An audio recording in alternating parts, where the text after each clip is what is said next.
ትግራይ ላይ ጦርነት ተጀምሯል። ግን ደግሞ አብይ በዚህ ደረጃ ደብቆ ቆየ ያለው የምለውን እናነሳለን። ከዛ ጋር አያይዘን አዲሱ የትግራይ የጦርነት ስልት ብሎ አንዳንድ ከመከላከያ ሰራዊት ያገኘሁት ነገር አለ። እሱም አዳዲስ የሆኑ ስልቶችን ነው ለመከተል እየሞከሩ ያሉት። እሱንም እናወራለን። ከዛ ጋር ደግሞ የተሰወሩ የደህንነት አመራሮች አሉ። የአብይ ደህንነት አመራሮች 3 የሚሆኑ ተሰውሯል። ከዛ ጋር ተያይዞ ረብሻ አለ ብሔራዊ ደህንነት ውስጥ። እሱ ላይም ሀሳቤን ሰጣለሁ። የት ገቡ፣ ምንድነው ያደረጉት የሚለውን ነገር መነጋገር ያስፈልጋል። በተለይ ደግሞ የአብይ አህመድ ስለመታመሙ ያረጋገጥኩት ነገር አለ። በጣም አብይ ታሟል። ሰሞኑም ከሚዲያ የጠፋበት ምክንያት በጣም አሞት ነው ያለ። እሱ ላይም የሰበሰብኩት መረጃዎች አሉ።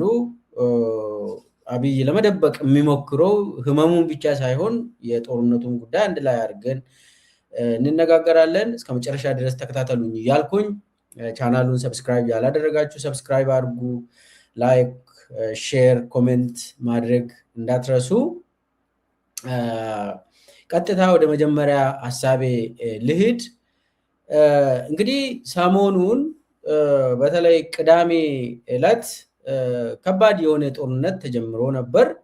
በተለይ በሱዳን በኩል ኢትዮጵያ ድንበር አዋሳኝ በሰሜን በትግራይ የሚዋሰኑ ኤሪያዎች ላይ ከባድ ጦርነቶች ተካሂዷል። ለዛ ደግሞ የትግራይ መንግስት በተደጋጋሚ መግለጫ እያወጣ ነው። ነገር ግን በአብይ አህመድ በኩል ምንም አይነት መግለጫ አልወጣም። የሱ ካድሬዎች ፖስት የሚያደርጉት የውሸት ፖስቶችን ብቻ ነው የምታዩት። ኦፊሻሊ ግን አብይ አህመድ የተቀሰቀሰውን ጦርነት ወደ መደበቅ ነው የሄደው። እንደምታስታውሱት አብይ አህመድ እንዲህ አይነት ከባድ ጦርነት አይደለም፣ ትንሽ የሆነ ነገር ከሆነ ይጮሃል። ብሬኪንግ ኒውስ አድርጎ ኢቲቪ ላይ ይወጣል። የሆነ የመከላከያ ልብስ ለብሶ መግለጫ ይሰጣል። ትንሽዬ የሆነ ነገር ከሆነ ግን በዚህ ሰዓት አንደኛ ነገር አሸንፈናል ብሎም መግለጫ አላወጣም። ተሸንፈናል ብሎም እንደዛ መግለጫ አይወጣም። ለነገሩ ብቻ ግን የሆነ ነገር ተከስቷል፣ እንደዚህ አይነት ጠላቶች የኢትዮጵያ ጠላቶች እንኳን ብሎ የሆነ ነገር ዜና አልተሰራም። ይሁት ኢቲቪ ፋናም ይሁን የክልል የአብይ ሚዲያዎችን ብታዩት የጦርነት ፕሮፓጋንዳውን ጋብ አደረጉት። ከቅዳሜ ጀምሮ ሂዱና እዩት። ከቅዳሜ በፊት በየቀኑ በኤአይ ጀነሬት የሆነውን ፎቶሾፕ አድርጎ የደብረ ጽዮንና የአልሲሲ የኢሳያስ አፈወርቂ አንድ ላይ አድርጎ ወይ ደግሞ የትግራይ አመራሮችን አንድ ላይ እንትን አድርጎ የሆነ እሳት ውስጥ አድርጎ ሲለጥፉ ነበር። በየቀኑ ዶክመንተሪዎች ሲሰሩ ነበር። ከቅዳሜ በፊት ቅዳሜ ያንን ጦርነት ከቀሰቀሱ በኋላ ወይ አልተሳካላቸውም ወይ ተመቱ። ኦኬ፣ ግን ምንም አይነት የዜና እንኳን የለም። ጠላት ሞከረን እንኳን አልተባለም፣ ወይ ደግሞ ጠላትን ድባቅ መታን እንኳን አልተባለም። ይሄ የአብይ ብሄበር አይደለም። አብይ በዚህ መልክ የሚንቀሳቀስ መሪ አይደለም። ስለዚህ ምንድነው እየሆነ ያለው? አብይ ለምንድነው ለመደበቅ እየሞከረ ያለው? ምንድነው? እንዴት ነው ያስቻለው አብይ የሚለውን መነጋገር ያስፈልጋል። አንደኛ በዚህ ሰዓት ኦልሬዲ ማወቅ ያለባችሁ ይሄ የአደባባይ ምስጢር ነው። በዚህ ሰዓት ጦርነት የለም ብለ የምትደብቀው ነገር የለም። ይሄ የዓለም ሚዲያ ያወራ ከአልጀዚራ እስከ የአረብ ሚዲያዎች፣ የሱዳን ሚዲያዎች፣ የኢትዮጵያ የትግራይ ሚዲያ ቶ እነሱ በየቀኑ ዜናውን እየሰሩ ነው። የትግራይ ሚዲያ የትግራይ አመራሮች ህዋትን ጨምሮ እነሱ በየቀኑ አብይ አህመድ ጦርነት ከፍቶብናል፣ የትግራይ ህዝብ ሆይ ተዘጋጁ፣ የኢትዮጵያ ህዝብ ሆይ ጥንቃቄ አድርጉ እያሉ አሁን እኮ የምናዳምጠው እኮ እንደ መሪ ከትግራይ ነው የተለያዩ ነገሮችን የምናገኘው። ለጥንቃቄም የሚሆን መረጃዎች ከትግራይ ቴሌቪዥን ብቻ ነው የምትሰማ። ለምንድን ነው አብይ የሚደብቀው? ሰራዊት የኢትዮጵያ ሰራዊት አይደለ እንደሚሞተው? የትግራይ ሰራዊትም የኢትዮጵያውያን ሰራዊት አይደሉም እንደ የሚሞቱት? ለምንድን ነው ኢትዮጵያውያን በዚህ በኩልም በዛኛው በኩልም የሚሞቱት ዜጎች ናቸው? ደግሞ በዚህ ሰዓት ለየት የሚያደርገው የሱዳኑ ጄኖሳይደር ተብሎ በዓለም አቀፍ የተፈረጀበት አርኤስኤፍ ተሳትፏል ብሎ የትግራይ መንግስት ያረጋገጠውን መግለጫ አውጥቷል።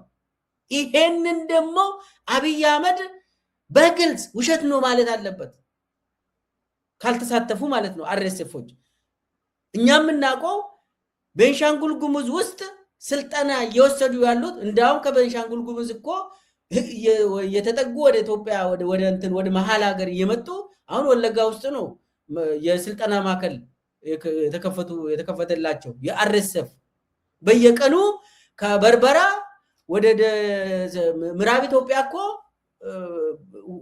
ተሳቢዎች በየቀኑ ነው ቢዚ ነው እንትን መሳሪያ የሚያጓጉዙት።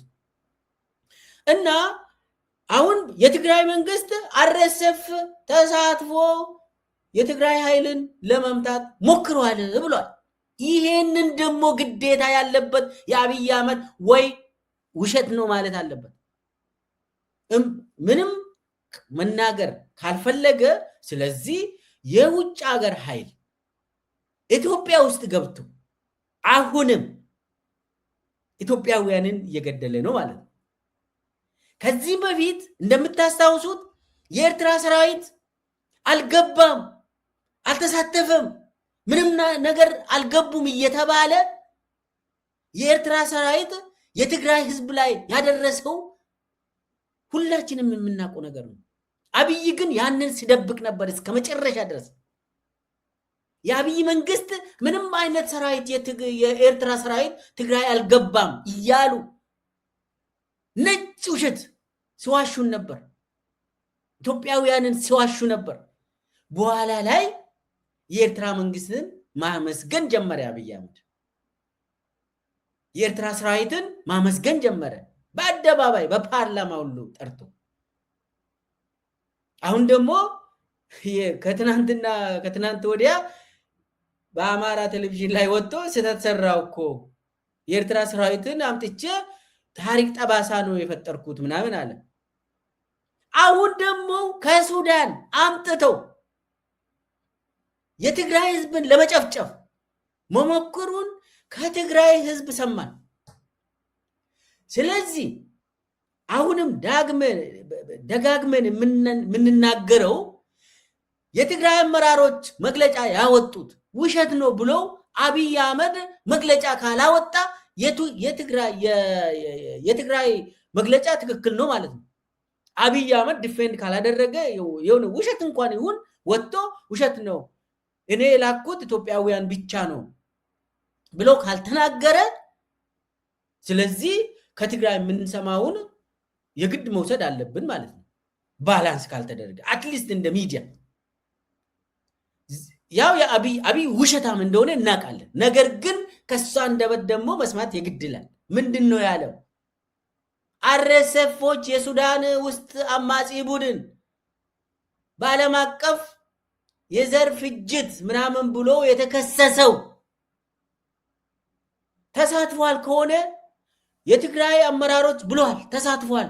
ይሄ በጣም ሲሪየስ ጉዳይ ነው። በነገራችን ላይ የኢትዮጵያውን ለነገ ነው ሲሪየስ የሚሆነው። በየቀኑ አብይ ከውጭ አምጥቶ ዜጎችን ለማስጨፍጨፍ የሚሞክር ከሆነ ዝም የምንል ከሆነ ተጠያቂዎች ነን እኛም። ኢትዮጵያውያን ይሄንን መስማት አለባቸው። አብይ ግን ይሄንን እየደበቀ ነው። ምንም አይነት ነገር እንዳልተከሰተ በድብቅ ጦርነት ለማካሄድ እየሞከረ ነው ትግራይ ላይ በድብቅ። ምንድነው እየሆነ ያለው? ይሄንን መጠየቅ አለብን። ይኸውላችሁ አሁን ለምን አጀንዳውን ደበቀ እመጣበታለሁ። ኦሬዲ ትልቅ ጦርነት እየተካሄደ ነው። ምናልባት ትናንትና ዛሬ ብዙ ትኩሶችን ላናዳምጥ እንችላለን፣ ላንሰማ እንችላለን። ነገር ግን ከባድ ጦርነት ተጀምሮ ነበር። በድሮን፣ በአየር ኃይል፣ በእግረኛ ብዙ ትልቅ ጦርነት ተካሂዷል። አንዳንዶቹ አይ እርስ በርስ እየተፈታተሹ ነው። እንደዛ የሚባል ነገር የለም። ጦርነት ከተጀመረ ጦርነት ነው። አይቆምም፣ በቀላሉ አይቆምም፣ ይቀጥላል ማለት ነው። ስለዚህ አንዳንድ የምንሰማው ደግሞ ትግራይም በድሮን ታጥቋል የሚል ዜና እየሰማን ነው፣ ባናረጋግጥም። ስለዚህ ጦርነቱ ትከሻ ለትከሻ እየሆነ ነው ማለት ነው። አብይ የታጠቀውን እኛም ታጥቀናል የሚል ነው። አሁን የምንሰማ የምናየው ቪዲዮዎች አሉ። የተማረኩ ወታደሮች ተብሎ የሚታዩ ትግራይ ሰራዊት የታጠቀው ጦር ተብሎ የሚታየው አለ። ይሄ ነገር ዝም ተብሎ እንዳላየ ሰው አብይ አህመድ ለምንድን ነው ዝም ያለው? የኢትዮጵያ ሕዝብ እኮ የመስማት የማወቅ መብት አለው ነው። ተጠንቀቅ እንኳን አልተባለም የኢትዮጵያ ሕዝብ። አሁን አብይ አህመድ የኢትዮጵያ ሕዝብን ወክያለሁ የሚል ሰው ከሆነ መናገር ያለበት ለኢትዮጵያ ሕዝብ ነው። እኔ አሁን አብይ እውነት ይናገራል ሳይሆን መናገር አለበት፣ ውሸቱንም መናገር አለበት። የሆነውን ነገር ለኢትዮጵያ ሕዝብ መናገር አለበት። ሽፍታ እንኳን ኮሽ ካደረገ አንድ መሪ ይናገራል። አንድ ሰው ከሞተ ከዛኛውም ከዚህኛውም አንድ ሰው ከሞተ ትልቅ ብዙ ህይወት ነው ያለፈ ተብሎ ነው ለኢትዮጵያ ሕዝብ መነገር ያለበት። ለነገሩ ለአብይ እኮ 1,000 ይሁን 1 ሚሊዮን ኢትዮጵያውያን ቢያልቁ ጉዳዩ አይደለም። እንኳንም ሞቱ ነው ለአብይ። ምን ደግሞ ዋጋ አለው ይሄ ኢትዮጵያ ሰራዊት በየቀኑ ስራው መሞት አይደለ እንደሚል ሰው እኮ ነው አብይ። አሁን እዚህ ላይ አንደኛ አብይ አህመድ የኢትዮጵያ ጠቅላይ ሚኒስትር እስከሆነ ድረስ ለፓርላማ ራሱ በፍጥነት ፓርላማውን ጠርቶ ይሄ ነገር እየሆነ ነው ማለት አለበት። ለምን ብዙ ሚሊዮን ገንዘብ ይወጣል በአንድ ቀን ጦርነት፣ ብዙ የሰው ህይወት ይወጣል በአንድ ቀን ጦርነት። ስለዚህ ፓርላማው መብት ነበረው፣ መብት አለው የመስማት። አጠቃላይ ለኢትዮጵያ ህዝብ ደግሞ በሚዲያው በየቀኑ እኮ ይወጣል አይደል? እንደ አብይ ሚዲያ ነው የወላቸው። አብይ ማለት ኢትዮጵያን በፕሮፓጋንዳ እገዛለሁ ብሎ የሚናገር ሰው እኮ ነው። በየቀኑ ወጥቼ ካልተናገርኩ አብይ ወድቋል ብሎ ኢትዮጵያ ህዝብ እኮ ያምናል ብሎ አብይ በየጊዜው የሚያወራ ሰውዬ እኮ ነው። ከሚዲያ እኮ የጠፋው ታሞ እንደሆነ እሱም በኋላ መጣበታለሁ ምን ሆኖ ነው የሚለው። እና ዛሬ ላይ አብይ አህመድ ኢትዮጵያን እንደ ግል ኢንተርፕራይዙ ቆጥሮ የራሱ ቢዝነስ አድርጎ ኢትዮጵያ ሀገርን ሲፈልግ መረጃ የሚሰጥ ሲፈልግ የሚከለክል ሆኖ ቁጭ አለ። ትልቅ ጦርነት ተካሂዶ የኢትዮጵያ ህዝብ ያለማወቅ ኢትዮጵያ አትሰማም አልነግርህም አለ ንቆ። ትልቅ ጦርነት ተካሂዶ እኔ ማን አሸነፈ፣ ማን መታ፣ ማን ጀመረ እሱ እንዳውም እስካለን መረጃውን እኔ እስካለው ድረስ ራሱ አብይ በግፊት እንደጀመረ ነው። እና አብይም ወጥቶ አይ የትግራይ ኃይሎች ናቸው የጀመሩት አላሉ። ግን እኔ እዚህ ውስጥ አልገባም። ማን ጀመረ የምለውን ካልኩሌሽን ውስጥ አልገባም። ግን ደግሞ የኢትዮጵያ ህዝብ መስማት ሪፖርት ማድረግ አለበት። አብይ አህመድ ይሄ ነገር ሆኗል፣ ስለዚህ ተጠንቀቁ እንኳን ማለት አለበት አላለም። ኢትዮጵያን እንደ ግል ንብረቱ ቆጥሮ ከፈለገ ሰውን ያስገድላል፣ ከፈለገ በአንድ ቀን በብዙ ሚሊዮን ገንዘብ የሚቆጠር ሀብትን አፍስሶ ጦርነትን ያካሂዳል። የተረዳ ነው። ኢትዮጵያ ህዝብ በጣም ሲሪየስ የሆነ ጦርነት እየተካሄደ ያለማወቅ ደረጃ ላይ ደርሷል። ማንም ሰው አይነግርም። ኢትዮጵያ ህዝብ እንዲህ አይነት ጦርነት እየተካሄደ ነው እንደዚህ ሆነናል እንኳን ብሎ በውሸት እንኳን ዛሬ ላይ የሚነግር ሰው የለም፣ መሪ የለም የኢትዮጵያ ህዝብ ሆይ። ስለዚህ ወደ ዋናው ለምንድን ነው የደበቀው ወደምለው ሊድ አንዳንድ ሰዎችን ጠይቄያለሁ። መከላከያ ውስጥ የሚሰሩ ከላይ ወደ አመራር አካባቢ ያሉ ምንድነው እየተካሄደ ያለው ጦርነቱ ውሸት ነው ወይስ ምናምን ብዬ ጠይቀዋል። በጣም ከባድ ጦርነት ነበር አለ። ብዙ ሰው አልቋል። እነሱ በሚሉት በእኛ ወገንም በእነሱ ወገንም ብዙ ሰው አልቋል፣ ያሳዝናል ብሎ ነግሮኛል። እሺና ለምንድን ነው ይሄ ነገር ግልጽ የማይደረገው? አንደኛ መከላከያ ሰራዊት ራሱ ምን ማድረግ እንዳለበት ህዝብ ራሱ ይሄንን ካላወቀ ምንድነው ይሄ ነገር ብዬ ሲጠይቃቸው ምንድነው ያሉን? በዚህ ሰዓት አብይ የሚፈልገው አዲስ አበባ ውስጥ የጦርነት ጉዳይ እንዲህ አይነት ጦርነት ተጀምሯል የሚለው ነገር ዜና እንዳይሆን እሱ ነው የከለከለ። የመከላከያ አመራሮችም ከላይ እስከታች ድረስ ምንም አይነት ከሚዲያ ጋር እንዳታወሩ ብሎ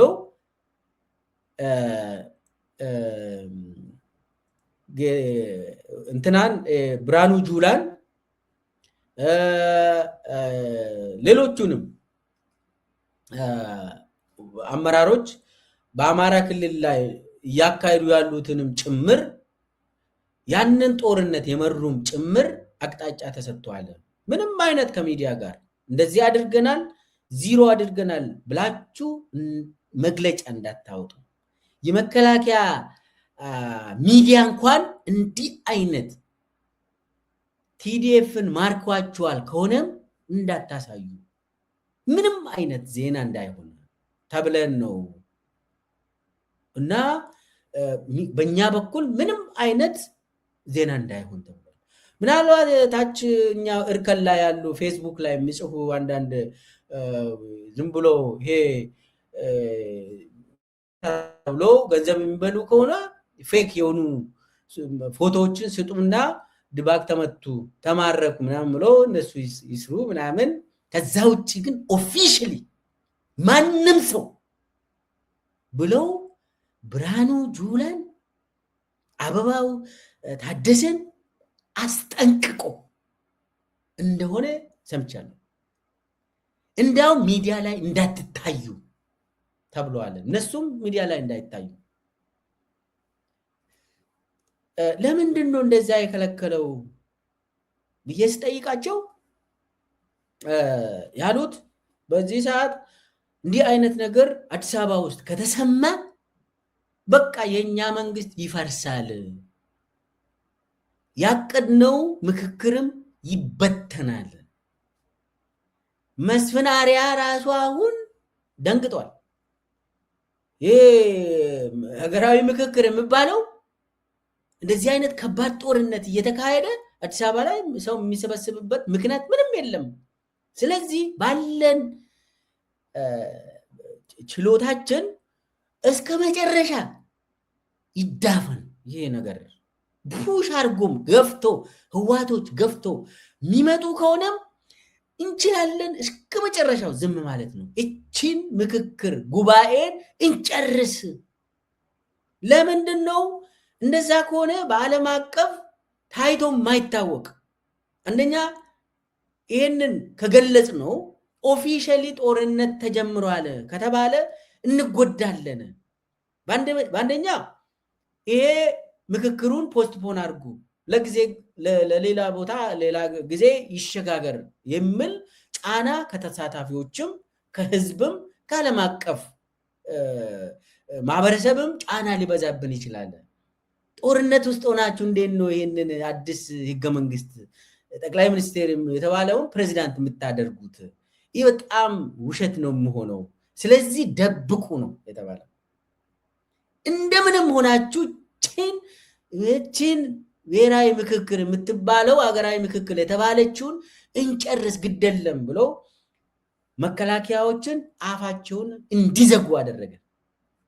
እንዲዘጉ ምንም አይነት ሪፖርት እንዳታደርጉ ጫና ይበዛብናል ብሎ አንዱ ይሄ ነው። ሁለተኛውና ዋነኛው ግን ይኸውላችሁ፣ ይሄኛው ዋነኛ ነው። ብሔራዊ ምክክር የተባለው እንዲያልቅ ነው የሚፈለገው። እስከ መስከረም ድረስ ምንም የፈለገ ነገር ፋኖ መጥቶ አዲስ አበባ ለመግባት ከሞከረም እስከ መጨረሻ ድረስ ዝም ነው የምንለው። የኦሮሞ ነጻነት ሰራዊትም ገፍቶ የሚመጣ ከሆነ ቲዲኤፎችም ደብረ ብርሃን አይደለም ደብረ ሲና አይደለም ለገጣፎ ቢደርሱ እስከ መጨረሻ ዝም ማለት ነው። ሎ ፕሮፋይል ጦርነት ነው የምናካሄደው ነው የተባለው። አሁን የተባለው የትግራይ ጦርነት ከዚህ በኋላ አጀንዳ እናደርግም፣ እንደ ከዚህም በፊቱ ወደ ውጊያ እየገባን ነው፣ የኢትዮጵያ ህዝብ ሆይ ያለህን ሀብት ወደ ጦርነት፣ መኪና ካለ መኪናህን ስጠን፣ ገንዘብ ካለ ገንዘብን ስጠን፣ ህይወት ካለ ህይወትን ስጠን፣ ልጆች ካሉ ልጆችን ላክ ብለን ለኢትዮጵያ ህዝብ ምንም አናውጅም፣ ሳናውጅ እንደዚህ መስራት ነው የሚል አቅጣጫ ነው የተሰጠ። ስለዚህ ጦርነቱ ይካሄዳል፣ ግን ሎ ፕሮፋይል ነው። ስታይሎቹም ስልቶቹም ይቀየራሉ ነው የተባለ። አንደኛ የሚያነጣጥሩት ጦርነቱን ትግራይ ውስጥ ማድረግ ነው። የትግራይ ሰራዊት እያደረገ ያለው ጦርነቱን ከትግራይ ውጪ ለማድረግ ነው የሚፈልገው። እኛ ግን ሙተን ተማሙተን ጦርነቱን ትግራይ ውስጥ ነው ማካሄድ ያለብን ያሉት። ይህን የጦርነት ስልት ነው። ከሆነ ደግሞ ከወዲሁ የትግራይ ኃይሎችና የአማራ ኃይሎች ተጩበት አካባቢ ላይ ጦርነቱ እንዲጀመርና ቦታውን ደግሞ ለምሳሌ ወልቃይት ላይ ጦርነቱ እንዲካሄድ እናድርግና ወዲያውኑ ወልቃይት ትግራይ ኃይሎች እንዲይዙ እናደርጋለን። ከዛ በኋላ ተመልሰን አማራ ክልል ላይ መግለጫ እንሰጣለን። ሎ ፕሮፋይል በሆነ መንገድ ለአማራ ህዝብ ብቻ የሚሆን በካድሬ ይሄው ወሰዱ እኮ የትግራይ ኃይሎች። ስለዚህ አማራ ምን ትጠብቃለህ? ከአብይ ጎን መሰለፍ አለብህ የሚለውን ቅርጽ እንዲይዝ እናደርጓለን። ስለዚህ አማራ ራሱ ትግራይን እንዲገጥመው ማድረግ ነው ያለብን የሚል መከላከያ ውስጥ ይዞራል። አሁን ይህንን በደንብ ይህንን ስልት። ስለዚህ አብይ የሚፈልገው በዚህ ሰዓት የቱ ጋ ነው ጦርነት የሚፈልገው? አማራና የትግራይ ህዝብን የሚያጋጭ ቦታ ነው ፈንጁን የሚያፈነዳው አብይ። ይህንን ያዙልኝ፣ ይህንን ያዙልኝ። ከዛ በኋላስ ምንድን ነው የሚሆነው? አንዱ ሌላውን በቃ ይገባቸዋል። አብይ ከሁለት ቀን በፊት ተናግሯለች። አንዱ ይሄ ነው እንግዲህ። ስለዚህ አገራዊ ምክክር የሚባለው የብልጽግና ምክክር ከዳር እንዲደርስ ዝም ማለት ነው። ሁለተኛውና ሌላ ዋነኛው አብይ ገንዘብ የለውም። በዚህ ሰዓት አብይ ገንዘብ የለውም። የመሳሪያ መግዣ ዶላር የለውም። ከየት ነው እያገኘ ያለው? ከአውሮፓ ህብረት። አውሮፓ ህብረቶች ትልቅ ዶላር ቤላውት እያደረጉት ነው አብይ። ዩሮፒያን ዩኒየን is bailing out አብይ። ምንድነው ቃል የገባው? አብይ ጦርነት አልጀመርም ብሏል። ለነሱ ቃል የገባው ትግራይ ላይ ጦርነት አልጀመርም፣ ቶሎ ስጡኝ አለ። አይኤምኤፍ ጋርም ያው ኢትዮጵያ ኢኮኖሚን የምታስተዳድረው አይኤምኤፍ ነች። አይኤምኤፍ ጋርም ስምምነት አለ። ግን አይኤምኤፎች ጦርነት ላይ ምንም እንትን የላቸውም እነሱ። አውሮፓ ህብረት ግን የፖለቲካ ተቋም ስለሆነ ጦርነት የምትጀምር ከሆነ አንሰጥም ብሏል። ምንድነው ምን ብሎ ነው ይሄ ቃል የገባው ለአውሮፓ ህብረት? እኔ ከትግራይ ጋር ጦርነት አልጀምርም፣ ጦርነቱን አልጀምርም። ስለዚህ ዶላሩን ስጡኝ። ትልቅ ዶላር ነው በነገራችን ላይ። ስንት ቢሊዮን ነው? ትልቅ ዶላር ነው። ያቺን ዶላር ለማግኘት ደግሞ አብይ ይህንን ራሱ የጀመረ ወይ ደግሞ ምናልባት የትግራይ ኃይልም ይጀምሩ ምናውቀው በዚህ ሰዓት ተጨባጭ የሆነ መረጃ አናገኝም። ነገር ግን አብይ እንደጀመረ የሚያመላክቱ መረጃዎች አሉ። ግን እንደዛም አድርጎ አብይ ደብቋል። ለምን? ኦፊሻሊ ጦርነት ውስጥ ነኝ ብሎ እሱ ራሱ የራሱ ሚዲያ ከገለጸ ከአውሮፓ ዩኒየን የሚያገኘው ቤላውት ዶላሩን አገኘ። ስለዚህ ምን ማድረግ አለበት? አብይ በሎው ፕሮፋይል ጦርነቱን ያካሂዳል፣ ግን ደግሞ አይናገርም ማለት ነው። በአደባባይ ጦርነት ተከፍቶብኛል፣ ስግብግብ ጁንታው መጣ ምናምን አይልም ወጥቶ አይልም። ያ ካለ በአደባባይ ካወራ የሚያጣው ነገር አለ። እንዴ ወደ ጦርነት አትግባ አልተባልክም እንዴ ምናምን ይባላል። አሁን እሱን ደብቋል አብይ ሙሉ በሙሉ። የአብይ ዋናው ምክንያት አንደኛ 3 ነገሮችን ማንሳት እንችላለን ማለት ነው። አንደኛ ምክክር መድረኩ ይበተንብኛል ብሎ ሰክቷል። ለምን? ከባድ ጦርነት እየተካሄደ ነው ከተባለ ከኢትዮጵያ ክልሎች የተሰበሰቡ ምንድነው እያወራ ነው ያለ ነው? ምን አይነት ድራማ ነው? ኧረ በትኑን በቃ ወደ የሀገራችን ወደ የቀያችን እንመለስ የሚል ምክክሩ ይበተናል። አብይ ደግሞ እዚህ ላይ በጣም ተዘጋጅተዋል ወዳጆች። እቺ ላይ በጣም ተዘጋጅተዋል። ምክክሯ እንደምንም ጨርሶ አብይ ማየት የሚፈልገው የኢትዮጵያ ጠቅላይ ሚኒስትርነቱ እንትን ብሎ መስከረም ላይ የኢትዮጵያ ፕሬዝዳንት መባል ቤተ መንግስት እኮ እየተዘጋጀች ነው። ታችኛው ብሔራዊ ቤተ መንግስት እኮ እየተዘጋጀ ነው። በጣም ተጸድተው ለአብይ በአዲሱ ዓመት አዲስ ስልጣን ተብሎ እና እሷን ሰፍ ብሎ እየጠበቀ ነው። ስለዚህ እቺ እንዳትበላሽ ነው። ከተበላሸች በቃ ነው የሚበላሻለው ብሎ ይሰጋል አብይ።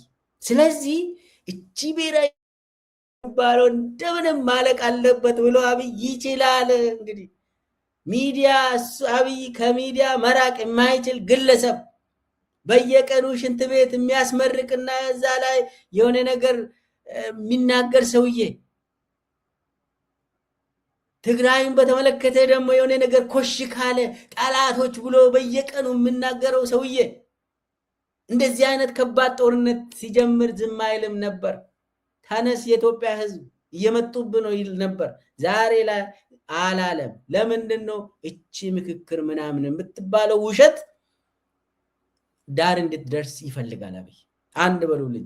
ሁለተኛ ከባድ ጦርነት እየመጣ ነው ተጀምሯል ከተባለ በአብይ ሚዲያዎች ይሄ ነገር ትግራይ ሰራዊት ጦርነት ጀመረ ብሎ እንደው ወይ ደግሞ እኛም ጀመርን ብሎ ካወራ አብይ ካወራ የኢትዮጵያ ሕዝብ የሚወስን ነገር አለ። አብይ የሚፈራው ነገር አለ። ዚስ ታይም እንደከዚህም በፊቱ አብረን እንሂድ እንዘምታለን ወደ ትግራይ ምናምን የሚል ኢትዮጵያውያን የሉም፣ ሀብትም የለም።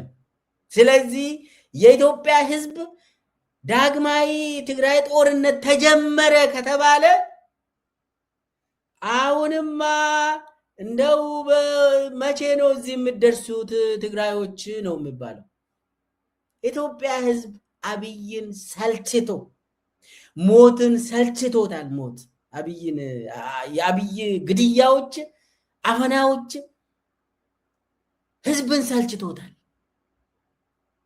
7 ዓመት 8 ዓመት ሙሉ ጦርነት ሰልችቶታል። የመጨረሻውን ጦርነት ማየት ይፈልጋል የኢትዮጵያ ህዝብ። የአብይ እንዲወድቅ ነው የሚፈልገው ህዝብ። ስለዚህ የህዝብ ፍላጎትም ይረዳል። አብይ ከባድ ጦርነት ተጀመረ ከተባለ አንደኛ የህዝብ ስነ ልቦና በዚህ ሰዓት አብይ እንዲወድቅ ነው። በቃ እንደምንም አብይ ካልወደቀ ይላል ህዝቡ። በዚህ ሰዓት ጠይቆ አዲስ አበባ ውስጥ የዛሬ 6 ዓመትና ዛሬ አንድ አይደለም የህዝብ አስተሳሰብ። የዛሬ 6 ዓመት አንድ ሰው ትግርኛ እየተናገረ በሄደ ቁጥር ጠላት፣ ጁንታ ምናምን እየተባለ ያስተቃያሉ። ዛሬ እንደዛ አይደለም። እንደም ሌላው ዜጋ እከሌ እኮ ትግርኛ ይናገራል ብሎ ይጠቁማል እኮ። ይህንን እናውቃለን። ዛሬ የሚጠቋቆም ህዝብ የለም አዲስ አበባ ውስጥ። ሌላውን ተው። እከሌ ትግርኛ ተናጋሪ ነው፣ እከሌ ደግሞ አፋን ኦሮሞን ይናገራል፣ እከሌ ደግሞ አማርኛ ተናጋሪ ነው ብሎ ለጠላት አሳልፎ የሚሰጥ ዛሬ አዲስ አበባ ውስጥ የለም። ይህንን በደንብ እኔ በሚገባ አረጋግጬ ነው የማወራ። የዛሬ 6 ዓመት የነበረው መንፈስ ዛሬ የለም አዲስ አበባ ላይ። አብይ ይህንን ያውቃል። ስለዚህ ከባድ ጦርነት ተጀመረ ከተባለ የኢትዮጵያ ህዝብ ቤት በኩል ለማን ድጋፍ እንደሚሰጥ ይታወቃል። አብይ ለዚህ የአደባባይ እንትን ማድረግ አይፈልግም። ይሄ ብቻም አይደለም፣ የህዝብ ጉዳይ ብቻ አይደለም፣ የመንግስት መዋቅር ጉዳይ አለ። እኔ በደንብ የምትከታተለው የመንግስት መዋቅር ነው። በነገራችን ላይ የመንግስት መዋቅር ከሚኒስቴሮች ጀምሮ አብይን ማየት አይፈልጉም። ሚኒስቴሮች ጭምር ልንገራችሁ፣ ዛሬ እኮ ሚኒስቴሮች ውጭ ሀገር መውጣት አይችሉም፣ ተገድቧል። በቦሌ ውጭ ሀገር የሚሄዱት ጥቂት ሚኒስቴሮች ናቸው ወዳጆች።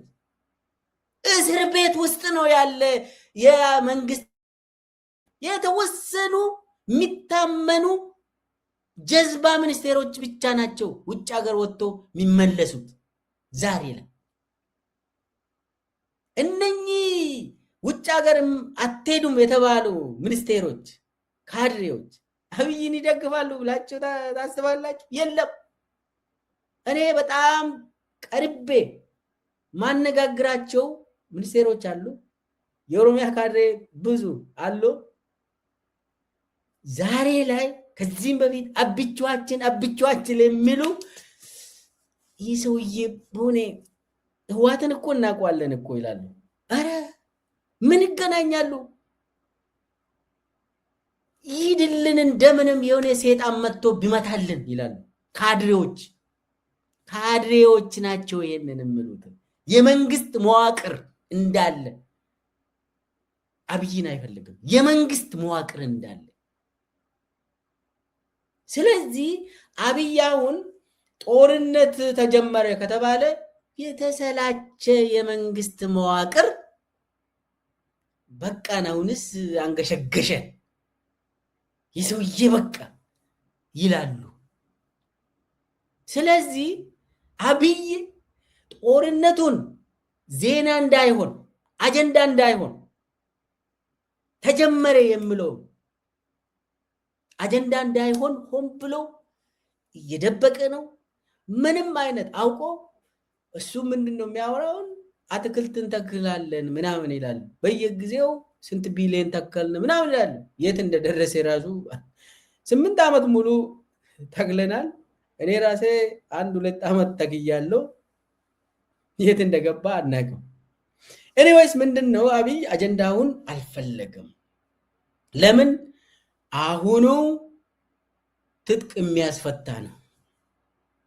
አሁኑ ጦርነቱ ተጀመረ ከተባለ ይሄኛው ለአብይ ጥሩ ዜና አይደለም። ለአብይ መዋቅርም ለጥሩ አይደለም ማለት የአብይ መዋቅር እንዳለ ትጥቁን ይፈታል፣ የፖለቲካ ትጥቁንም ይፈታል፣ መሳሪያውንም ይፈታል። ቆሞ ለአብይ የሚሞት ሰው የለም በዚህ ሰዓት። ስለዚህ የኢትዮጵያ ህዝብንም ይደብቃል ማለት ነው። የራሱን መዋቅርንም ይደብቃል ማለት ነው። አብይ በድብቅ ጦርነት ለማካሄድ እየሞከረ ነው ማለት ነው። ስለዚህ አብይ የአሁኑ ስልት ላይ የአሁኑ የአብይ ጦርነት ስልት ምን እየሆነ ነው? የትግራይ ጦርነትን በሎው ፕሮፋይል ልክ እንደ አማራ ክልል ጦርነት፣ ልክ እንደ ኦሮሚያ ክልል ጦርነቱን ዝም ብሎ ያስኬዳል። ነገር ግን ብዙ አጀንዳ ሳናደርግ ይላል።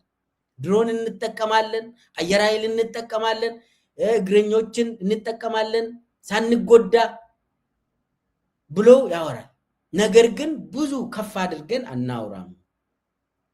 በተለይ ደግሞ እቺ ምክክር እስከምታልቅ ድረስ ብሎ አብይ በጣም በዚህ ደረጃ የራሱን ሰራዊት የራሱን አመራር መስመር እንዲይዝ አድርጓል። ነገር ግን ከዛ ባሻገር ደግሞ ከውጭ ሀገር የሚያገኘውን እርዳታ ሊያጣ ይችላል። ይሄ ጦርነቱ ተጀመረ ከተባለ ለምን አውሮፓ ህብረት ለጦርነት ገንዘብ አይሰጥም? ያንን እየደበቀ ነው አብይ። ይሄ ነገር ደግሞ ለኢትዮጵያ ህዝብ እስከ መቼ ነው በጣም ትልቅ ጦርነትን ደብቆ የኢትዮጵያውያን ነፍስ ነው የሚቀጠፈው በየቀኑ በዛኛውም በዚህኛው። አሁን ዜናዎች ከውጭ የምትሰሙት ብዙ ዜጎች እንደሞቱ እንደተፈናቀሉ ኦሬዲ ሰምተናል። ወደ ሱዳን ነው ደግሞ እየሸሹ ያሉት ከዛ አካባቢ። ይህንን እስከ መቼ ነው የሚደብቀው? መከላከያ ሰራዊትም እዚህ ላይ ሱዳን ውስጥ ገብቶ እንዲዋጋ እየተደረገ ነው። ይህንን አይናገርም አብይ። የኢትዮጵያ ህዝብ ይህንን አይፈልግም። ሌላው አሁንም የሰማሁት ትግራይ ህዝብን ለማንበርከክ የተለያዩ የጦርነት አይነቶችን ይጠቀማሉ። አሁንም በድሮን አመራሩን ለመግደል የሚባለው ቶፕ ፕራዮሪቲ ነው ተብሏል። የትግራይ አመራሮችን የቲዲኤፍ አመራሮችን በመግደል የትግራይ ኃይልን መበተንና ትግራይን ማንበርከክ የሚለው ቶፕ ፕራዮሪቲ ነው አሁን እኔ የሰማሁት ማለት ነው። ስለዚህ አብይ የሚፈልገው መግደል የሚባል አመራርን በመግደል ሌላው ማንበርከክ የሚባለውን ዲካፒቴሽን ስትራቴጂን ይጠቀማል ማለት ነው። ይችላል ወይ? እሱ ሌላ ጉዳይ ነው ጦርነቱ። ስለዚህ ጦርነቱ ለጊዜ ጋብ ሊል ይችላል። ነገር ግን አብይ በዚህ ሰዓት አልተዘጋጀም ለመናገር። ለኢትዮጵያ ህዝብ ራሳችሁን ጠብቁ እንኳን ብሎ ለመናገር ዝግጅት ምንም አይነት ዝግጅት የለም። እየደበቀ ነው። ይሄ ወንጀል ነው። አንደኛ ስለ ጦርነት ስልጣን ያለው ፓርላማ ነበር። ለነገሩ ህግ የለም ኢትዮጵያ ውስጥ። በአብይ ዘመን ደግሞ አብይ የፈለገውን ህዝብ ያስጨፈጭፋል፣ ራሱም ይገላል፣ ተጠያቂነት የለም። ስለዚህ ጦርነትን የማወቅ መብት ነበረው የኢትዮጵያ ህዝብ። አሁን የኢትዮጵያ ህዝብ ያለው አማራጭ የትግራይ ሚዲያዎችን ሲሪየስሊ መከታተል ያስፈልጋል። አማራጭ የለም። የትግራይ ቴሌቪዥንን የአማርኛ ፕሮግራምን ትከታተላለህ ማለት ነው። አማራጭ የለም። ያ እንዳይሆን ደግሞ አብይ የራሱን ፕሮፓጋንዳ ማሽን ላይ መናገር ይችላል። እውነትን ይናገራል ሳይሆን ለማለት ሳይሆን ምናልባት አማራጭ የሆነ ፕሮፓጋንዳዎችን ይሰጣል በሚል ነው። ግን እሱንም ደበቀ። ለምን? ምክንያቶቹን ደግሞ ተናግሬያለሁ። ስለዚህ አጠቃላይ በተለይ ደግሞ የአብይ ደጋፊዎች ይህንን በደንብ ማወቅ አለባቸው። ትግራይ በረሃ ሄደ የምታልቀው፣ የአማራ ክልል በረሃ ውስጥ የምታልቀው ሄደ፣ ኦሮሚያ ውስጥ የምታልቀው፣ ሱዳን ውስጥ ሄደ ለማለቅ የምትዘጋጀው የመከላከያ ሰራዊት አባላት ኤርትራ በረሃም ትሄዳለ እየተባልክ የመከላከያ ሰራዊት አባላት ራስን ጠይቅ። ማን ነው ጠላት? ማን ነው መሰረታዊ የኢትዮጵያ ችግር? ማን ነው የአፍሪካ ቀንድ ችግር ብለ ራስን ጠይቅ። ብልጽግና ነው፣ አብይ ስርዓት ነው። ራስንም የማዳን እንትን አለ፣ አማራጭ አለ። ለምን ትሞታለህ? ለማታውቀው ነገር ለአንድ ግለሰብ ቅዠት ብለ ለምን ትሞታለህ? በየቦታ ለምን ትገደላለህ? ለምን ትገላለህ? መግደል መገደል ይሄ ነው እንግዲህ የአብይ ቋንቋ። ሰራዊት የተቋቋመ እኮ ለመሞት ነው ብሎ ምንድነው በየቀኑ ሰው እየሞተ ነው ሲባል እና የመከላከያ ሰራዊት የሰራዊት ስራ ምንድነው? መሞት አይደለ እንዴ? ያለ ስብሰባ ላይ ምን እንደ አዲስ ነገር ታወራላችሁ? እንደው የመከላከያ ሰራዊት አባላት ለመሞት ነው እንዴ የተፈጠርከው? የሚያስብልን ሰው ፈልግ፣ ምረጥ። አብይ አይጠቅምም። ይህንን እወቅ። ከባድ ጦርነት ላይ ተጀምሯል። የጊዜ ጉዳይ ነው እንጂ አብይ ይጠፋል፣ ወደ አቡዳቢ ይሄዳል፣ ወደ ሀገሩ። ይህንን ልናገር ነው። ሌላው አብይ ሰሞኑን ታሞ ተቸግሯል። ታሞ አልታየም ቴሌቪዥን ላይ። እንደምታውቁት አብይ ከቴሌቪዥን አይጠፋም ሁልጊዜ። ለሱ ቅርበት ያላቸው ሰዎች እንዳሉኝ ዛሬ ራሱ በስንት መከራ ነው የወጣ። የአትክልት ምናምን ዛፍ ተከላ ምናምን ተከላ ብሎ የወጣው ራሱ በጣም ችሎ እንደምንም ብሎ ነው የወጣ። ፊቱን ደግሞ በጣም በቅባት በተለያዩ እንትን ነው የሚጠቀመው። እንደምታውቁት ፊቱን ይሄ ሜካፕ ነው በጣም ድሮም ሜካፕ ይጠቀማል። የአሁኑ ደግሞ ራሱን በጥብጦ ነው የወጣ። በሜካፕ በቃ ሜካፕ በሜካፕ ሆኖ ነው የወጣ እና በጣም ጉልበት የለውም እና ይሄ ትንፋሹ ራሱ ይቆራረጣል። እንደ ድሮ እንደፈለገ እየተንቀሳቀሰ አንገቱን እንትን አድርጎ እንደዛ አይደለም። እኔ ከዚህም በፊትም ተናግሬያለሁ። በጣም እየታመመ ነው ሰውዬው፣ በጣም ደክሞታል። በዚህ ሰዓት አብይ ዝም ብሎ ቁጭ ብሎ እዛ ዳር ይዞ ይቀመጣል የሚባል ነገር ውሸት ነው። የሆነ ነገርማ እሱ ሳያስብ እንትን ብሏል ብዬ ተናግሬያለሁ። እኔ ከዚህም በፊት የአብይን ጸባይ ስለማቅ ነው።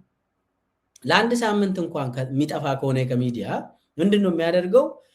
በየሁለት ቀን የሚወጣ ኢንተርቪው ያደርጋል። መጀመሪያ በተለያዩ ልብስ አልባሳት እንትን ብሎ ሱፍ ለብሶ እከሌ ዛሬ ቢያወጣ ከሁለት ቀን በኋላ ደግሞ እከሌ ይለቃል፣ ጠቅላይ ሚኒስቴሩ ጋር ቆይታ ያደረግነው ብሎ በየሁለት ቀን የሚወጣ ከዛ በኋላ ኢትዮጵያ ሕዝብ አብይ ቤተ መንግስት ነው ያለ ብሎ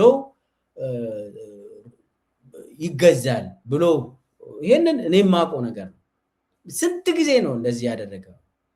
በተለይ ውጭ ሀገር የሚሄድ ከሆነ ማለት የማይታይ ከሆነ ውጭ ሀገር ለሕክምና ምናምን መሄድ ከሆነ ኢንተርቪው የማይደረግ ከሆነ ቀድሞ ኢንተርቪው ሰጥቶ አዘጋጅቶ ይሄዳል።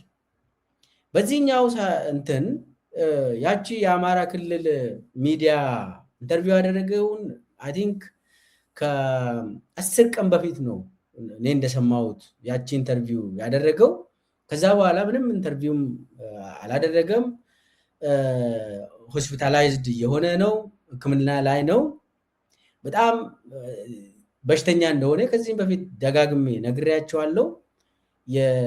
የሳይኮሎጂ ችግር እንዳለበት ናርሲሲስት ስለሆነ በየጊዜው ይፈራል። ሲፈራ ደግሞ ይብስበታል። አሁን ይሄ ጽምዶ ምናምን በሽታ ነው ብሎ ነው እንግዲህ አብይ የሚወስደው። ስለዚህ በጽምዶ ምክንያት በጣም ታሟል። ይሄ እኮ እኔ እየቀለድኩ አይደለም። አንዳንድ ኮሜንቶችን አያለው።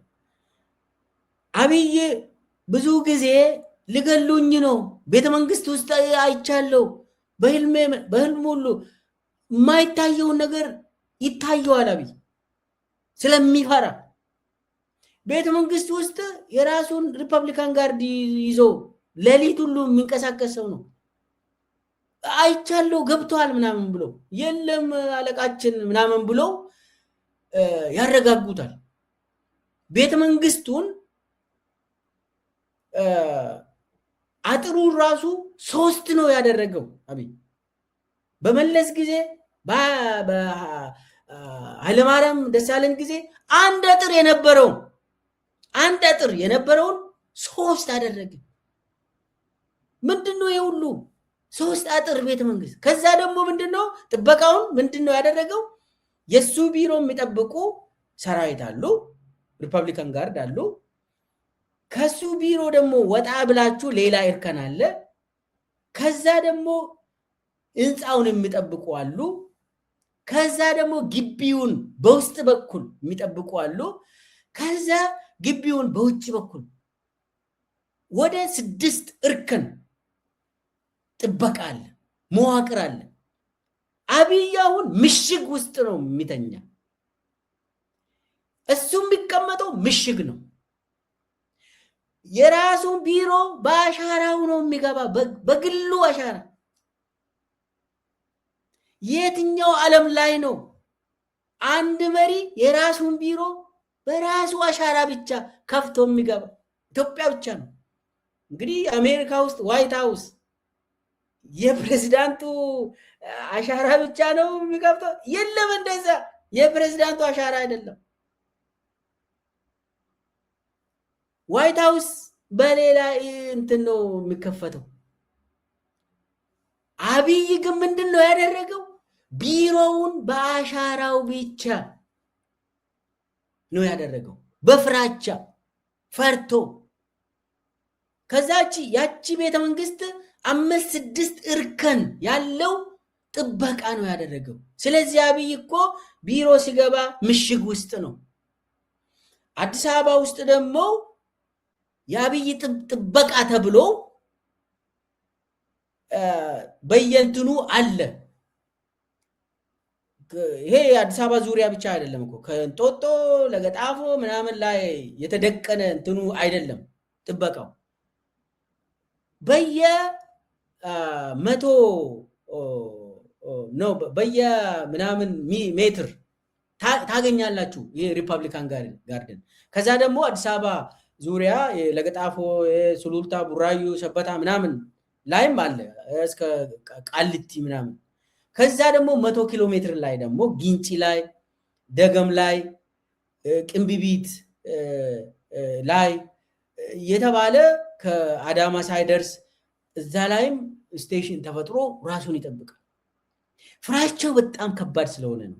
አሁን ይሄ ሁሉ ከየት መጣ ነው? ይህንን የምናገረው አብይ ስለሚፈራ ነው። በጣም ስለሚፈራ ይገሉኛል ብሎ ስለሚፈራ ልገደል ነው ብሎ ሁልጊዜ ስለሚጨነቅ በሰራዊት ነው ራሱን የሚጠብቀው። ሪፐብሊካን ጋርድ አለ፣ ይሄ ልዩ ኮማንዶ አለ፣ ሹማ አብደታ የሚመራው በቃ እነኚህ ናቸው። ሼል የሚባለው ጌም ሼል የሚባለው አለ ሰራዊት ውስጥ የጦርነት ውስጥ እና እሱ አሁን ራሱን የሚጠብቀው በሪፐብሊካን ጋርድ እና በልዩ ኮማንዶ ነው። ከዛ ውጭ የመከላከያ ሰራዊት የሚባለው ዝም ብሎ ለሞቶ እነኚህ ልዩ ኮማንዶን የሚጠብቁ ናቸው መከላከያ ሰራዊት። ይሄ በየእዙ ምናወራ ማለት ነው። ሞቱ አልሞቱ ጉዳዩ አይደለም። እሱ አብይ የሚጨነቀው ለማን ነው? ለሪፐብሊካን ጋርድ እና ለልዩ ኮማንዶ ነው። ይፈራል አብይ። ለዛ አሁን እንደዚህ ጽምዶ ተፈጠረ፣ ጥምር ይሄ ኃይል ተፈጠረ ሲባል እውነት ከሆነ አብይ ይጠፋል።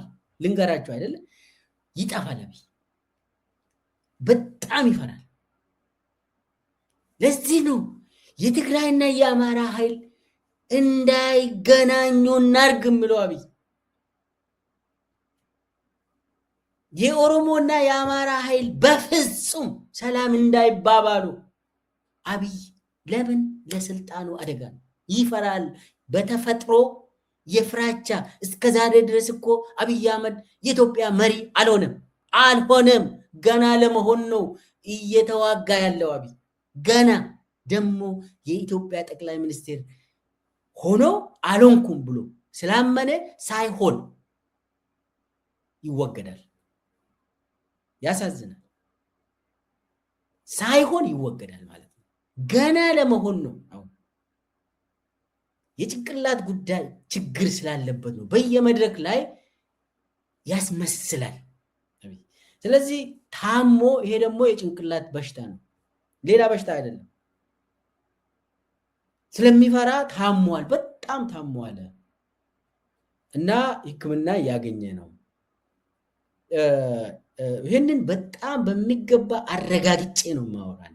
አረጋግጬ እዛ ሂዶ ያናገሩ ያዩ ሰዎች ነው የነገሩ። ምናልባት ዛሬ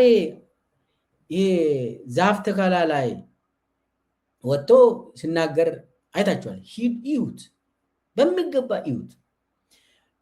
እሱ ሲንቀሳቀስ ከሱ ጋር የተንቀሳቀሱ የሱ ካድሬዎች የሱ ሚኒስቴሮች ሰላም ስሉ አቋቋሙ ያዩት። ሲንቀሳቀስ ሲራመድ ያዩ ሰዎች ሁሉ እኔ ያረጋገጥኩት አብይ በጣም ሲሪየስሊ በሽተኛ እንደሆነ አረጋግጫለሁ። እንዲህ አይነት ሰው ሆስፒታል ገብቶ ለኢትዮጵያ ሕዝብ መነገር ነበረበት። በተለይ እንዲህ አይነት የጭንቅላት ናርሲሲስት የሆነ ሳይኮፓት የሆነ ሁልጊዜ የሚጨነቅ ማታ ማታ ወደ ውጭ ውሰዱኝ ብሎ የሆነ ሰው ቤት ውሰዱኝ እያለ ፒያሳ ወክ ማድረግ አለብኝ ብሎ ለደንበላሽ ለብርሃኑ ጁላ በስልክ ጠርቶ ወክ እየሄደ ትንሽ ተንፈስ ስላል ጭንቀት ስላለበት፣ በተለይ ጭንቀቱ ደግሞ ወደ ማታ ይጨምርበታል። ሳይተኛ በፊት በጣም ጭንቀቱ ይብስበታል። ስለዚህ የሆነ ቦታ ለቅሶ ምናምን መሄድ፣ ሰው ጋር ሂዶ የሆነ ውሸቱ መናገር አለበት እና መተኛት አይችልም። በጣም ታሟል አሁን። ይሄ ደግሞ የአሁኑ ህመም ደግሞ ከጽምዶ ነው። ጽምዶ በሽተኛ ያደረገችው አብይ። ሰው እንዲህ አይነት ሰው ከስልጣን ተነስቶ ወይ ደግሞ አይ ሐኪም ቤት ገብቷል ሆስፒታል ገብቷል ተብሎ መነገር ነበረበት። አሁን እንዲህ አይነት በሽተኛ ነው እንግዲህ ወጥቶ የአማራ ህዝብን ቢምቢ እያለ ጽምዶን ደግሞ ቢምቢዎች እየበዙ ነው ተበራከቱብኝ እያለ አይጥ እያለ ምናምን ያወራል። እንደዚህ አይነት ቃላቶችን ይጠቀማል። የአማራ ህዝብ ቢምቢ አይደለም፣ የትግራይ ህዝብ ድመትም አይደለም። አብይ እንደዛ ስል በነገራችን ላይ የዘር ማጥፊያ ካራክተር ነው። ይሄ ወርዲንግ ናቸው እነዚህ። ስለዚህ ስትገል ያው ቢምቢውን እየገደልኩ ነው ልትል፣ ድመት ነው የሞተችው ልትል፣ አይጥ ነው የገደልኳት አማራ ህዝብን ደግሞ አይጦችን ሰብስባለ፣ ቢምቢዎችን፣ እንክርዳዶችን ሰብስባለ። እንደዚህ ቃላቶች እኮ የጅምላ ግድያ ምክንያቶች ናቸው። ይታመማል፣ ሰውየው በሽተኛ ነው። እና ዛሬ ይሄ ሜካፕን ራሱን እንትን አድርጎ ለቅልቆ ወጥቶ ሲናገር እሱን ተመልከቱት፣ ብዙ ነገር ትረዳላችሁ። እዛ የነበሩ ሚኒስቴሮችን ደግሞ የምታውቁ ከሆነ እንዴት ነው አቋቋሙ ምናምን ብላችሁ ጠይቁ፣ ይነግራቸዋል፣ ትሰማላችሁ። እንትኑ ሰውየው በጣም ታሟል፣ ብዙ ችግር ገጥሞታል ማለት ነው። ጭንቀት አይችልም። ጭንቀቶች አንድ ላይ ሲመጡ ይፈነዳል ማለት ነው። የሰውዬ አይችልም። በቃ ሲጀመርም የተረጋጋ ሰው አይደለም። ሲቀጥል ደግሞ ይሄ የትብብር ምናምን ነገር እውን ሊሆን ነው ሲባል፣ በተለይ ደግሞ የትግራይ አመራሮች በአደባባይ ሲያወሩ ሰውየው ደንግጧል። አንዳንድ የሰማሁት ደግሞ ተጨባጭ መረጃ ነው ብሎ አብይ ያወራው፣ አይ የኦሮሞ ኃይል የትግራይ እና የአማራ ኃይል ተስማምተዋል፣ በጣም ከባድ ነው ይሄ ብሎ ምንድን ነው ያለ፣ የኦሮሞ ጀነራሎችን ለብቻ ሰብስበው ይሄ ሰሜኑ ኃይል እንዳይጠጋብን ኦሮሞዎችን ሰብሰባ አድርጋችሁ አነጋግሩ። መሮ የሚባል ሰውዬ ይሄ የኦሮሞ ነፃነት ሰራዊት አመራሩን ፈልጉት፣ ምንድን ነው የምትፈልገው አንተ ብላችሁ ጠይቁ። በፍጹም እሱ ከሰሜኑ ጋር እንዳይቆም እናድርግ፣ እንደው ምንድን ነው የሚፈልገው እሱ ኦሮሚያን የሚፈልግ ከሆነ እንስጠው ምናምን ሁሉ አለ። እነ ጌታቸው ጉዲናን ጠርቶ ምንድን ነው የምትፈልገው መሮ፣ አንቀጽ 39ን ተጠቅመ ኦሮሚያን መውሰድ ነው የምትፈልገው? እንደዛም ከሆነ እንስማማና እንትኑን እናድርግ ብላችሁ ጠይቁት ምናምን። አሁን መሮ ለአንቀጽ 39 አይደለም የሚዋጋ ብላ ይህንን አንቀጽ 39ን አብይ አህመድ ለኦሮሞ ህዝብ ነፃነት፣ እኩልነት፣ ለሁሉም የኢትዮጵያውያን ነፃነትን ለማምጣት ነው እነጃል መሮ ጫካ የቀሩት። ታንዛኒያ ሚዶ ያንተን ወንበር አንቀበልም፣ ገንዘብ አንፈልግም ብሎ ወደ ጫካቸው የተመለሱት እኮ አንተ የምትለው አይደለም። እና እነኚህ ደግሞ አገር አፍራሽ አይደሉም። አንተ ካራክተራይዝ እንደምታደርገው ለያይቶ ለመግደል ነው አብይ፣ ለያይቶ ለመግዛት ነው አብይ የሚፈልገው፣ አለያይቶ። ለአማራ ጀነራሎች ደግሞ ፋኖ የሚባለውን እንትን በሉ፣ ይሄ ከህዋት ጋር እንዳይቆም ራሱን ተናግሯል። አማራ ህዝብን አይጥን ሰብስብ ብሏል አብይ። የሰው ልጅን አይጥን ሰብስብ ይላል፣ እንክርዳድን ምናምን ሰብስብ ይላል አብይ። ያሳዝናል። እና የትግራይን ደግሞ ሙሉ በሙሉ በሎው ፕሮፋይል ሁሉንም የጦርነት አይነቶችን በመጠቀም እናሸንፋለን የሚል አቋም አላቸው። ነገር ግን በጣም በፍራቻ ይህንን ለራሱ ጀነራሎች ይናገራል። ግን ደግሞ ጀነራሎቹም የሚያወሩት በዚህ ዙር በተለይ ደግሞ የተጣመረ ኃይል ከመጣ አንችልም ብሎ ያወራሉ። ጀነራሎቹ፣ ኮሎኔሎቹ ይህንን ያወራሉ።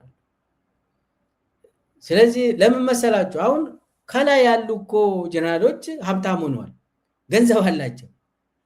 ይህንን ገንዘብ መብላት አይችሉም ማለት ነው። ያሳዝናል። አብይ እኮ ሰብስቧቸው ብሉ ብሎ ደግሞ ገንዘብ ካፈሩ በኋላ ከዘረፉ በኋላ ሳይበሉ ሊበተኑ ነው። ስለዚህ ጀነራሎቹ ጦርነትን አይፈልጉም። በዚህ ሰዓት እንደምንም ብላችሁ የሆነ ስምምነት አድርጉና እንከፋፈል ይላሉ ጀነራሎቹ። አንዳንድ ጀነራሎች እንደዛ ነው ሀሳባቸው። ግን አብይ በተለይ በዩኤኢ ስለሚገፋ በዩኤኢ ስለሚተዳደር በተለይ አልቡራን እየተሸነፈ ስለሆነ ሱዳን ውስጥ አርኤስኤፍን መደገፍ አለበት አብይ። አርኤስኤፍ እየተሸነፈ ነው፣ አልቡራን እያሸነፈ ነው። ይቅርታ፣ አልቡራን እያሸነፈ ነው ሱዳን ውስጥ። አርኤስኤፍ ደግሞ የዩኤኢ ስለሆነች ያ እየተሸነፈ ስለሆነ አብይ የግድ ጦርነትን ቀስቀስ ጀምር ተብሏል።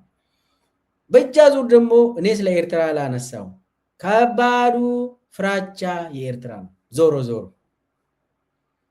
የኢትዮጵያውያን ኃይሎች ከተደራጁ ኤርትራ ደግሞ በመሳሪያ በኢንተለጀንስ ስለምታግዛቸው በቀላሉ አዲስ አበባን ይረከባሉ የሚል ፍራቻ ጫፍ ነግሷል፣ ጫፍ ደርሷል። አሁን ትግራይ ድሮንን የታጠቀችው በኤርትራ ምክንያት ነው ይላሉ መከላከያ ውስጥ ወሬዎቹ። ስለዚህ ከባድ መሳሪያም እየታጠቁ ነው ትግራዮች። ይህም የኤርትራ ችግር ነው። ዞሮ ዞሮ ዋናው ኢሳያስ አፈወርቂ ነው እኔ ላይ እየሰራ ያለው ይላል አብይ። ስለዚህ የኢሳያስ አፈወርቂ ደግሞ ከዩኤኢ ጋር ማለት የቀይ ባህር ጥያቄ ያለው ዩኤኢ ነው፣ አብይ አይደለም። አብይ አውቆ ነው ያንን አጀንዳ ማስቀየሻ ያደረገው። ስለዚህ በትግራይ በኩል የትግራይ ምዕራብ ትግራይ ላይ የተከፈተው ጦርነት ከሱዳኑ ጦርነት ጋር ይያያዛል። የአቡዳቢ ግፊት ነው እንጂ አብይ አይፈልግም። አብይ በዚህ ሰዓት ጦርነት አይፈልግም። እሱ የሚፈልገው እጂ ፕሬዝዳንት መሆኑ፣ ቤተ መንግስት መግባት ነው እሱ የሚፈልገው። እጂ ምክክር የምትባለው በሰላም አልቃ ፕሬዝዳንት ከሆነ በኋላ እንኳን ችግር የለውም፣ ጦርነቱን ያስኬዳል። ግን የዩኤኢ ግፊት ስላለ ነው በዚህ ሰዓት። ስለዚህ የአብይ ኦልሬዲ ስለ መታመሙን አንስቻለሁ። መጨረሻ ላይ ማውራት የሚፈልገው ብሔራዊ ደህንነት ውስጥ የሚሰሩ 3 ከፍተኛ ባለስልጣናት ጠፍተዋል። ብሔራዊ ደህንነት እንግዲህ በጣም ወሳኝ ድርጅት ነው። የመረጃ ድርጅት ነው። የግድያ መዋቅር ነው የሚመሩት። አሁን ብሔራዊ ደህንነትን የሚመራው ሬድዋን ነው። እሱ ምክትል ደግሞ በተለይ የሀገር ውስጥ ሲሳይ ቶላ ነው። ከዛ አሰፋ አብዩ ደግሞ ቅርብ ጊዜ ነው ያስቀመጠው።